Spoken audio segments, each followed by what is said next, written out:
Hello दोस्तों, आप सभी का हमारे YouTube चैनल पर स्वागत है। दोस्तों, इस वीडियो में हम भारत के एक बहुत ही महत्वपूर्ण कानून के बारे में जानेंगे और वो कानून है पॉक्सो एक्ट 2012 यानी पॉक्सो अधिनियम 2012। हम सभी को एक जिम्मेदार नागरिक होने के नाते अपने बच्चों को बाल यौन शोषण के बारे में जागरूक करने के लिए और बच्चों के खिलाफ होने वाले यौन अपराधों को रोकने के लिए पॉक्सो कानून के बारे में सही जानकारी होनी बहुत ही जरूरी है, जिससे बाल यौन शोषण के खिलाफ एक साथ मिलकर असरदार लड़ाई लड़ी जा सके। इसीलिए आज की वीडियो में हम चर्चा करेंगे कि पॉक्सो कानून क्या है, ये कब बनाया गया और इसको बनाने की जरूरत क्यों पड़ी और इसका उद्देश्य क्या है और इसमें दोषी को क्या सजा मिल सकती है। तो आइए विस्तार से जानते हैं पॉक्सो एक्ट के बारे में।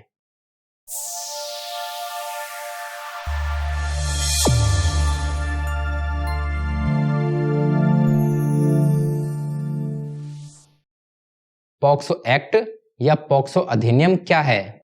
सबसे पहली बात तो ये कि पॉक्सो कानून इस कानून का पूरा नाम नहीं है।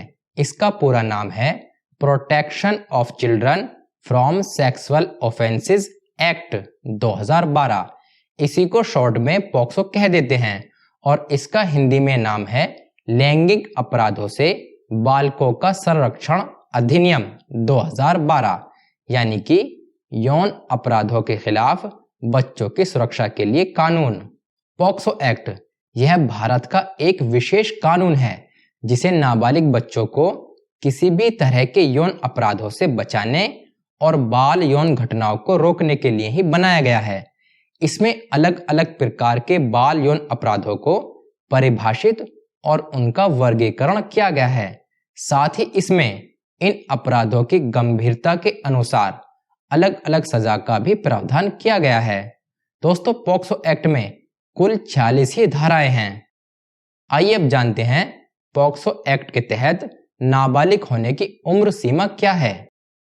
पॉक्सो एक्ट के तहत 18 साल से कम उम्र के किसी भी व्यक्ति को बच्चे के रूप में परिभाषित किया गया है, यानी कि एक व्यक्ति जिसकी उम्र 18 साल से कम है वह नाबालिग की श्रेणी में आएगा।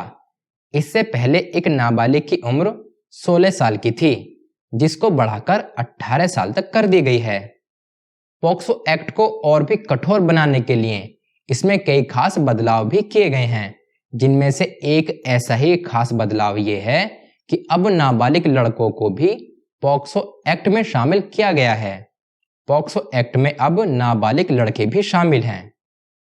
पहले पॉक्सो अधिनियम में सिर्फ नाबालिग लड़कियों के साथ होने वाले यौन अपराधों को ही शामिल किया जाता था, लेकिन अब पॉक्सो एक्ट में बदलाव के बाद नाबालिग लड़कों के साथ होने वाले यौन अपराधों को भी इसके दायरे में शामिल कर लिया गया है, यानी कि लड़कों और लड़कियों दोनों को यौन उत्पीड़न से बचाने के लिए पॉक्सो कानून 2012 में संशोधन किया गया है। इससे पहले नाबालिग लड़कों के साथ होने वाले यौन अपराधों के लिए कोई प्रभावी कानून नहीं था। आइए अब जानते हैं पॉक्सो कानून की जरूरत क्यों पड़ी। आज देश में आए दिन छोटे और नाबालिग बच्चों के साथ होने वाली यौन अपराध की घटनाएं और उनकी हत्याओं की खबर अक्सर सुनने को मिलती ही रहती है। महिला एवं बाल विकास मंत्रालय द्वारा साल 2007 में किए गए एक अध्ययन के अनुसार भारत में 53% बच्चे किसी न किसी रूप में यौन शोषण का शिकार हुए हैं। एक और सर्वे से पता चलता है कि देश में रोजाना 100 से 130 बच्चे यौन शोषण के अपराध से पीड़ित हो रहे हैं, जो कि एक सामुदायिक चिंता का विषय भी बना हुआ है।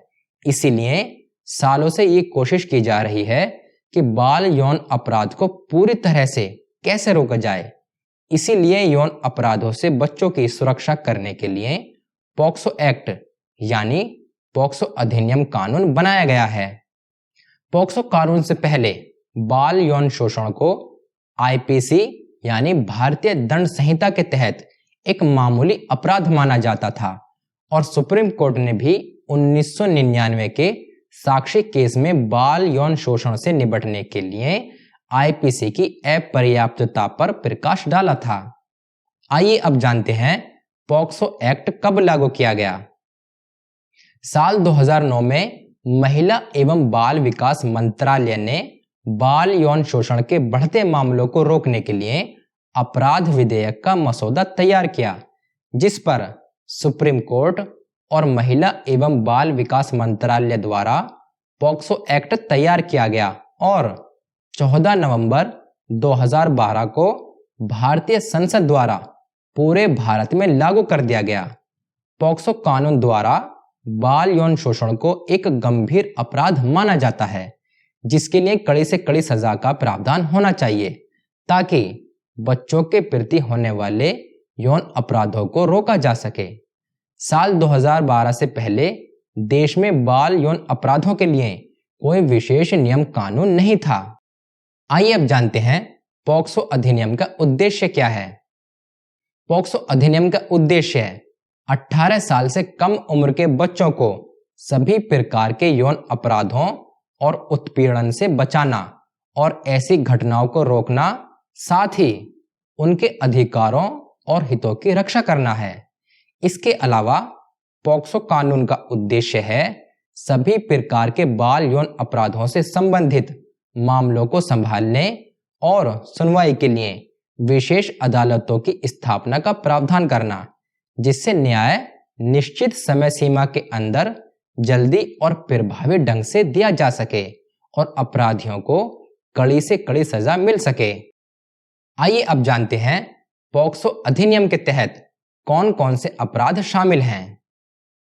इस विशेष कानून पॉक्सो अधिनियम के दायरे में नाबालिग बच्चों के साथ किया गया किसी भी प्रकार का यौन व्यवहार बाल यौन अपराध की श्रेणी में शामिल किया जाता है। पॉक्सो अधिनियम के तहत यौन हमला, यौन उत्पीड़न, भेदक यौन हमला, बाल अश्लील साहित्य, बच्चों के साथ गंदी हरकतें, छेड़छाड़, बच्चों को गलत हरकत करने के लिए कहना, बच्चों को गंदी चीजें या फिल्में दिखाना, अश्लील रिकॉर्डिंग, बच्चों के शरीर को गलत इरादे से टच करना, टटोलना या खुद को टच करवाना, गलत भावना से ताक झांक और पीछा करना या बच्चों के साथ गलत भावनाओं से की गई सभी हरकतें यौन अपराध की श्रेणी में आती हैं। पॉक्सो एक्ट के तहत यह भी बताया गया है कि यौन शोषण में शारीरिक संपर्क शामिल हो सकता है या फिर शारीरिक संपर्क ना होते हुए भी ये घटनाएं हो सकती हैं, यानी कि शरीर को बिना छुए भी ये अपराध हो सकते हैं। आइए अब जानते हैं पॉक्सो एक्ट के तहत यौन अपराधों के दोषी के लिए क्या सजा है। पॉक्सो अधिनियम में बच्चों के खिलाफ यौन अपराधों के लिए अपराध की गंभीरता और पीड़िता की उम्र के आधार पर सजा का प्रावधान किया गया है। सजा में अलग अलग अवधियों के लिए कारावास, जुर्माना और दूसरे दंड शामिल हो सकते हैं। पॉक्सो एक्ट में सजा को और भी सख्त बनाने के लिए इसमें कई बार संशोधन भी किए गए हैं। ऐसे ही साल 2019 के संशोधन के अनुसार 12 साल से कम उम्र के बच्चों से दुष्कर्म के दोषी को मौत की सजा और 12 साल से ऊपर और 18 साल से कम उम्र के बच्चों से दुष्कर्म के दोषी की सजा 10 साल से बढ़ाकर 20 साल तक का प्रावधान किया गया है और साथ में जुर्माना तक भी बढ़ाया जा सकता है। अब दोषी को 20 साल की सजा या फांसी की सजा भी हो सकती है।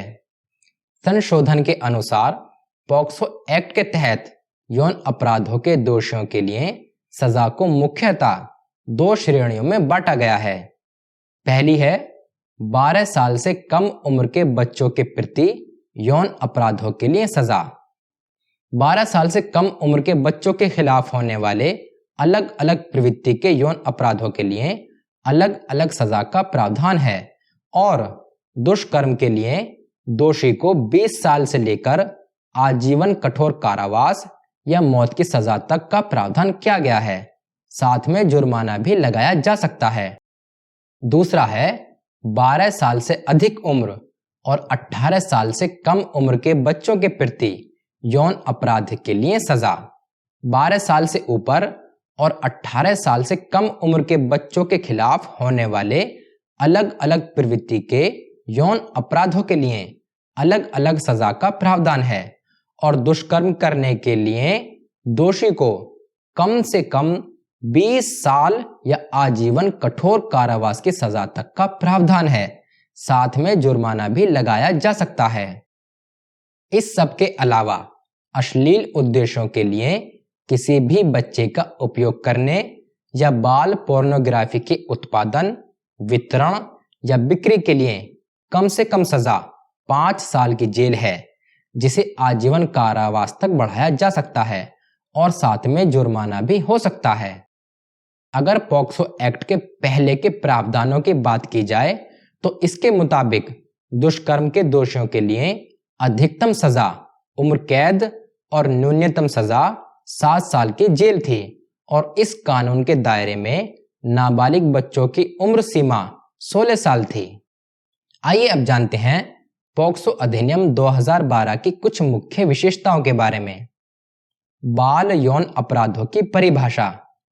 पॉक्सो अधिनियम 18 साल से कम उम्र के बच्चों के खिलाफ अलग अलग प्रकार के यौन अपराधों को परिभाषित करता है। सहमति की उम्र। पॉक्सो एक्ट के अनुसार 18 साल से कम उम्र का बच्चा यौन गतिविधि के लिए सहमति नहीं दे सकता है। लिंग तटस्थ। पॉक्सो अधिनियम लिंग तटस्थ कानून है, यानी जेंडर न्यूट्रल है, जिसका अर्थ यह है कि इस कानून के अंतर्गत लड़का, लड़की और तीसरे लिंग को शामिल किया गया है। विशेष अदालतें। पॉक्सो एक्ट बच्चों के खिलाफ यौन अपराधों से संबंधित मामलों की सुनवाई में तेजी लाने के लिए विशेष अदालतों की स्थापना का प्रावधान करता है। सजा। पॉक्सो अधिनियम में बच्चों के खिलाफ यौन अपराध करने के दोषी पाए जाने वाले के लिए कारावास और जुर्माना सहित कठोर दंड के अलावा मौत की सजा का भी प्रावधान किया गया है। मुफ्त कानूनी सहायता। पीड़ित बच्चे मुफ्त कानूनी सहायता के हकदार होते हैं। पहचान की सुरक्षा। पॉक्सो अधिनियम में मामले की जांच और सुनवाई के दौरान पीड़ित बच्चे के साथ साथ बच्चे के परिवार के सदस्यों और गवाहों की पहचान की सुरक्षा प्रदान की जाती है और मीडिया पर ऐसी किसी भी जानकारी के प्रकाशन पर रोक लगाई जाती है जिससे पीड़ित की पहचान हो सकती हो। अपराध की धारणा। पॉक्सो अधिनियम आरोपी के लिए अपराध की धारणा के सिद्धांत को निर्धारित करता है, जिसका अर्थ यह है कि निर्दोष साबित होने तक आरोपी को दोषी ही माना जाता है। बच्चों के अनुकूल प्रक्रियाएं। अधिनियम यौन अपराधों के पीड़ित बच्चों की जांच, सुनवाई और पुनर्वास के लिए बच्चों के अनुकूल प्रक्रियाओं का प्रावधान करता है, जिसमें बच्चे के लिए विशेष शिक्षक या परामर्शदाता की नियुक्ति शामिल है। दोस्तों, पॉक्सो अधिनियम बच्चों को यौन अपराधों से बचाने की दिशा में एक महत्वपूर्ण कदम है, जिसने बाल यौन शोषण के बारे में जागरूकता बढ़ाई है और अधिक लोगों को ऐसे मामलों की रिपोर्ट करने के लिए प्रोत्साहित भी किया है। अधिनियम को बनाया ही इसलिए गया है कि बच्चों को सभी प्रकार के यौन शोषण और दुर्व्यवहार से बचाया जा सके, पीड़ितों को न्याय प्रदान किया जा सके। अधिनियम और इसके प्रावधानों से अवगत होना हम सभी के लिए आवश्यक है। कुल मिलाकर पॉक्सो अधिनियम 2012 एक महत्वपूर्ण कानून है जो बच्चों को यौन शोषण और शोषण से बचाने की कोशिश करता है और ऐसे जघन्य अपराध करने वालों के लिए कड़ी से कड़ी सजा का प्रावधान करता है। दोस्तों, ये थी हमारी वीडियो पॉक्सो एक्ट के बारे में। उम्मीद करता हूं पॉक्सो एक्ट के बारे में आपको अच्छे से समझ आ गया होगा। अगर दोस्तों आपको ये हमारी वीडियो पसंद आई हो, वीडियो को लाइक, शेयर और अगर आप हमारे चैनल पर नए हैं तो चैनल को सब्सक्राइब करना ना भूलें। दोस्तों, मिलते हैं अगली वीडियो में इसी तरह के लॉ के नए टॉपिक के साथ। तब तक के लिए गुड बाय, धन्यवाद। जय हिंद।